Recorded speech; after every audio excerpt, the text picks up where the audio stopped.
All right, looks like we are live.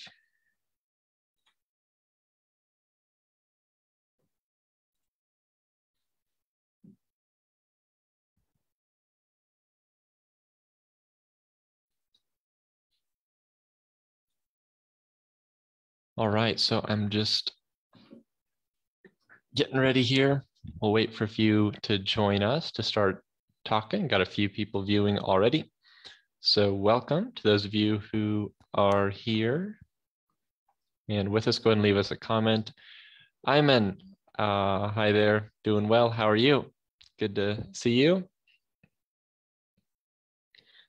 We're going to talk about reading today. And so I have lots of students ask me about what they can read and maybe where they can go to find stuff to read in English.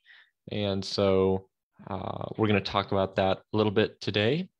If you're listening and you want to leave a comment, hey there, Rania, go ahead and feel free to let me know what you read, how you access it, and yeah, we'll talk about that here in just a little bit. And then we will have a winner today at the end.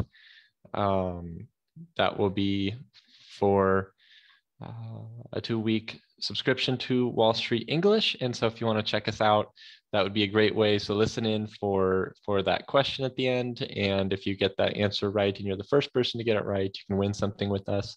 So yeah, really excited to be with you this evening. Are you readers? Do you read a lot? Not a lot of people read as much as they used to. A lot of people watch TV now. They watch movies. Maybe they do more of that and less reading. And so I like to read, and even I don't read like I used to. So I know it's a big problem. It's something that it's a big change in society, but I really think reading is one of the best ways to improve our vocabulary and to exercise our brains, right? And so got a few people here now, so we'll go ahead and start with just a little advice. And so I think we do more reading than we give ourselves credit for. A lot of our reading is done on social media.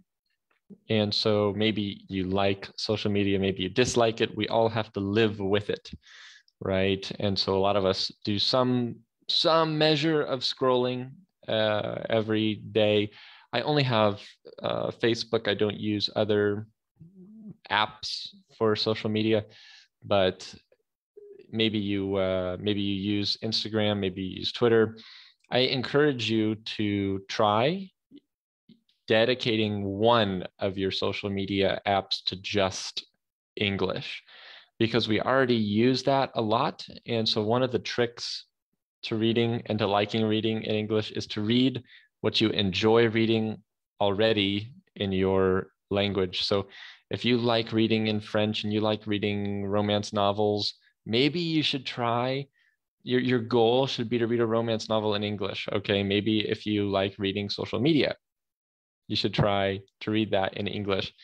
So Rania says she reads news on the internet. We'll talk about that. That's a great way to get stuff in English, scientific articles, and poetry like Shakespeare.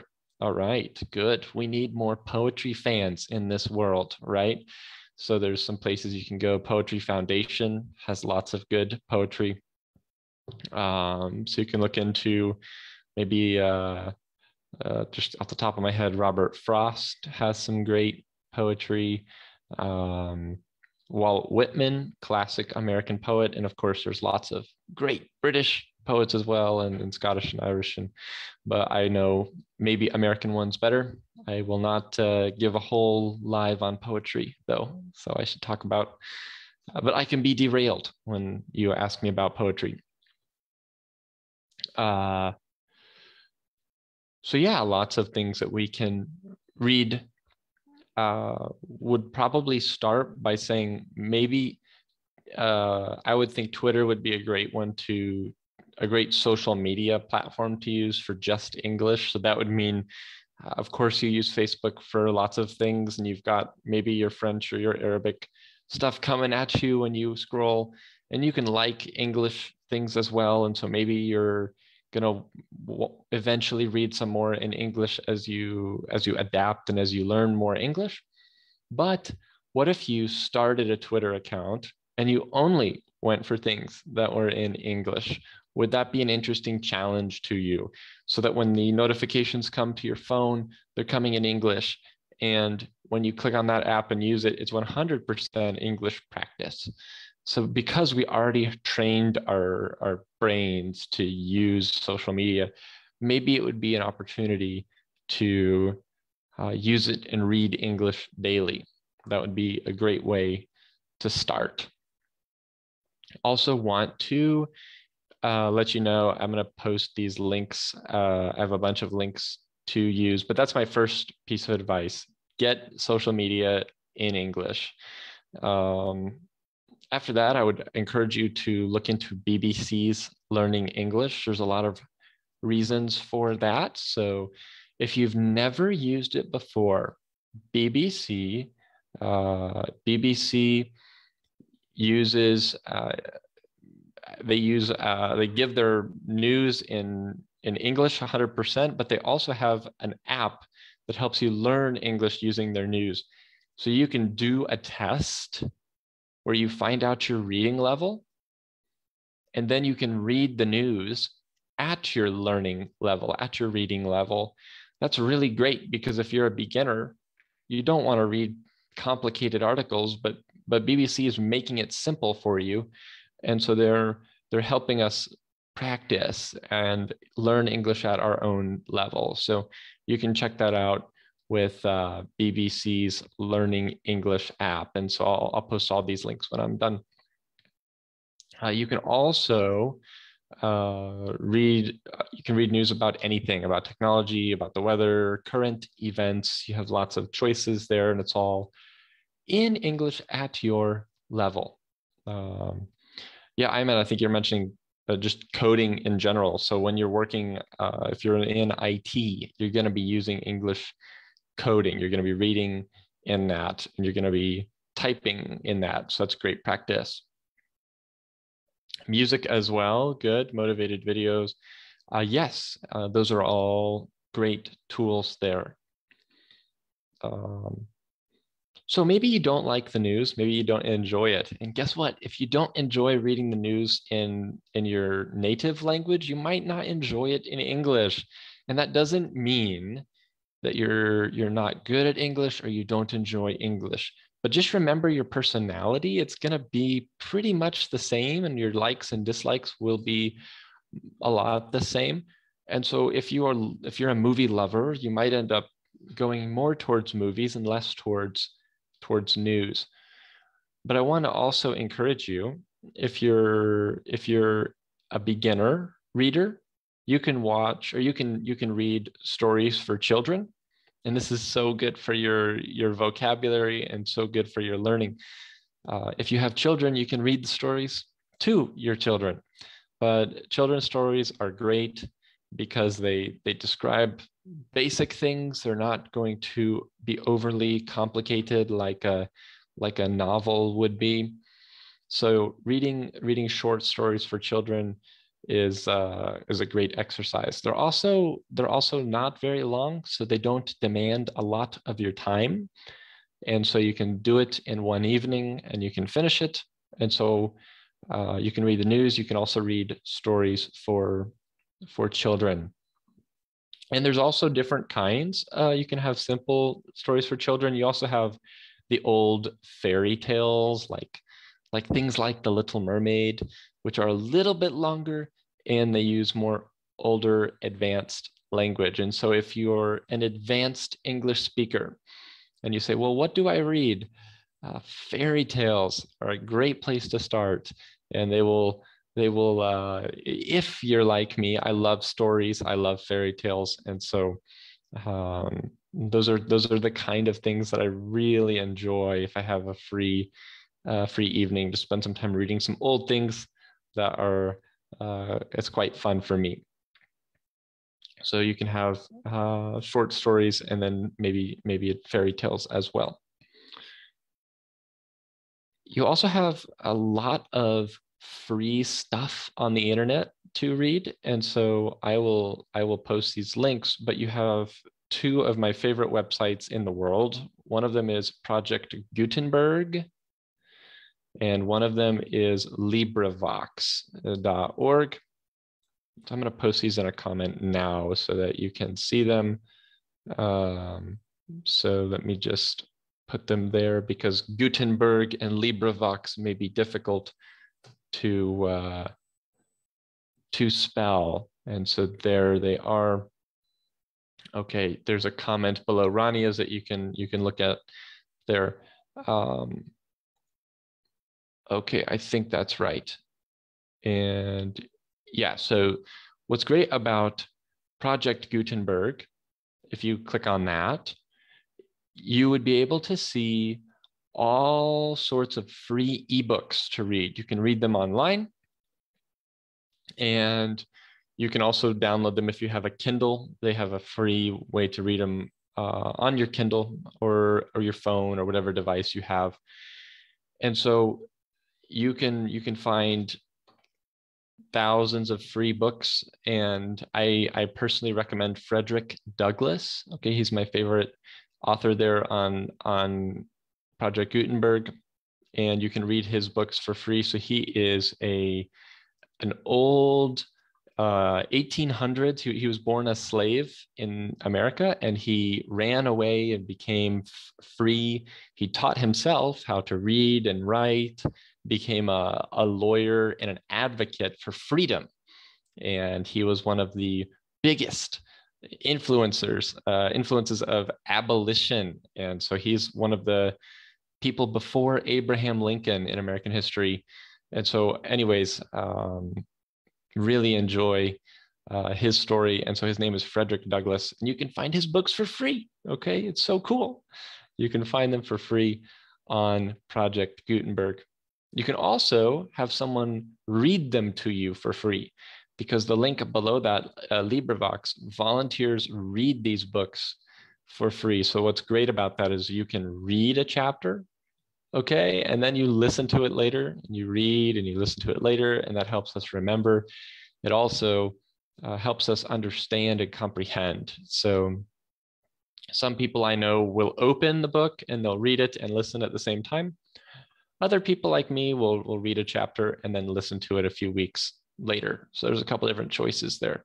But those two are just a great 1-2 punch, okay, for people who want to read, for people who want to improve. So just tons of free resources at your fingertips here. Short stories for children, ways to learn English with BBC, reading the news, reading fairy tales, and then reading just a host of free ebooks. I think I put another link there under there to, there's some more reading exercises there, but check out your reading level on BBC. And then you can also check out some of those books and some of those articles where you can learn more. So what do you read? Put it in the comments. Let us know, what do you spend your time reading? You can tell me if it's not in English, that's okay, but we want to know, what do you read? And then after we get a few of your comments there, we'll have our quiz.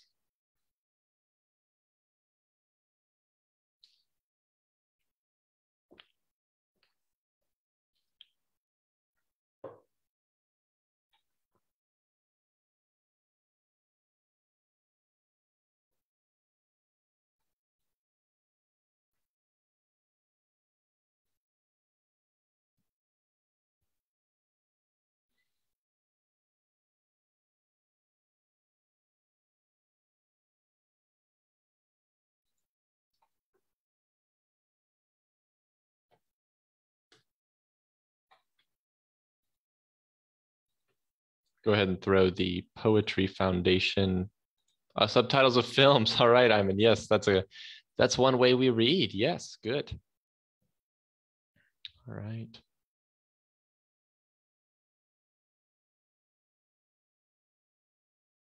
Go ahead and put the Poetry Foundation in my list of links there.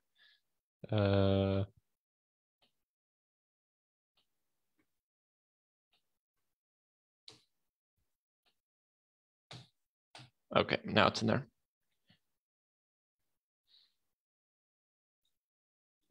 You can also do things like make a summary of what you read. You can make a vocab list. And so I've got a piece of paper that's in my book. And every time I come across a new word, I write that word in the piece of paper. Then I can make a vocab list with that later. So you always have to be thinking, am I just reading? Am I just watching? Am I just doing this? What am I doing to make myself learn, right? Not just absorbing it, but also learning actively when I'm doing these things. Great. Well, just one quick question here to see if we can give away 2 free weeks at Wall Street English, where we teach you how to read and write and, of course, listen and speak, right? We do lots of speaking. So if you want to improve your English, be great for you to be one of the people who win in these lives, in these 2-week free subscriptions. And so go ahead and ask the question. The first person to get it right would win 2 weeks. And so I gave you some advice at the very beginning. And I said, if you do this, it's your first step to reading in English. What was that advice? Okay, I gave you lots of resources, Project Gutenberg and LibriVox. What did I say at the very beginning? Do you remember? What was the first step to reading in English?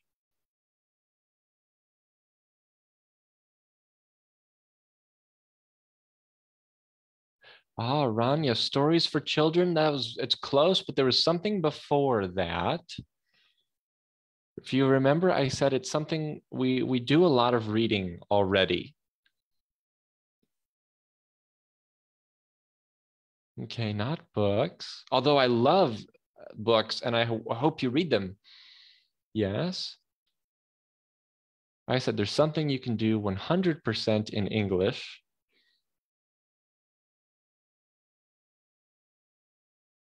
I love fairy tales, but that's not it. Before all those things.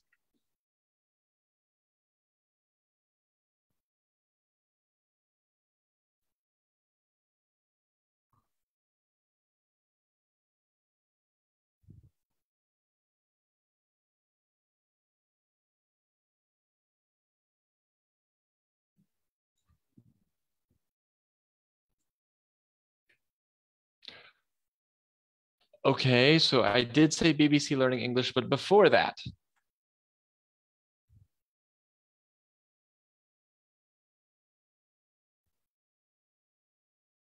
While we're giving answers about that, my favorite quote about fairy tales, I'll read this to you. Yes, Ayman, you are our winner. You are our winner. Good. You've got to use social media entirely in English. And I said, make an account, maybe a Twitter account, 100% in English, so that whenever you're reading it, you're getting your notifications. It's all in English. So we have to trick our minds, right? We're used to doing certain things. So why don't we take those things that are already happening and make them happen in English to help us learn. I was just about to read a great quote about fairy tales. I'll read it for you as we finish. Fairy tales do not tell children that dragons exist. Children already know that dragons exist. Fairy tales tell children the dragons can be killed, can be defeated. Okay, so there's your motivation to go read a fairy tale about a dragon that gets killed, right? And yes, congratulations, as Rania said, to Ayman. And 2 weeks there, we'll get in touch with you about that. So yes, great. What are you reading? And how are you using that to improve your English? So thanks for joining us. And we'll look forward to seeing you all next time.